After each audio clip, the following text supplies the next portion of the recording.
Covid ಅಕ್ರಮದ ತನಿಖೆಗೆ ಶುರುವಾಯ್ತಾ count down.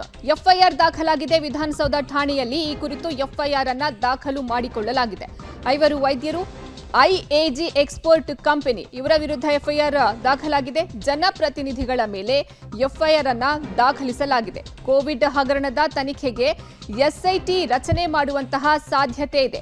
FIR ಬಗ್ಗೆ public ಟಿವಿಗೆ ಪೊಲೀಸ್ ಮೂಲಗಳ ಮಾಹಿತಿ ಲಭ್ಯವಾಗಿದೆ. ಕೋವಿಡ್ ಅಕ್ರಮದ ತನಿಖೆಗೆ ಈಗ ಕೌಂಟ್ ಡೌನ್ ಶುರುವಾಯ್ತಾ ಅಂತ ಕಾರಣ ವಿಧಾನಸೌಧ ಠಾಣೆಯಲ್ಲಿ ಎಫ್ಐಆರ್ ದಾಖಲು ಮಾಡಿಕೊಳ್ಳಲಾಗಿದೆ. 5 ವೈದ್ಯರು, ಐಎಜಿ ಎಕ್ಸ್ಪೋರ್ಟ್ ಕಂಪನಿ ಜನಪ್ರತಿನಿಧಿಗಳ ವಿರುದ್ಧ ಎಫ್ಐಆರ್ ಅನ್ನ ದಾಖಲು ಮಾಡಿಕೊಳ್ಳಲಾಗಿದೆ. ಕೋವಿಡ್ ಅಕ್ರಮದ ತನಿಖೆ ಈಗ ಎಸ್ಐಟಿ ರಚನೆ ಮಾಡುವಂತಹ ಸಾಧ್ಯತೆ ಸಹ ದಟ್ಟವಾಗಿದೆ. ಜನಪ್ರತಿನಿಧಿಗಳ ವಿರುದ್ಧ ಎಫ್ಐಆರ್ ದಾಖಲು ಮಾಡಿಕೊಳ್ಳಲಾಗಿದೆ.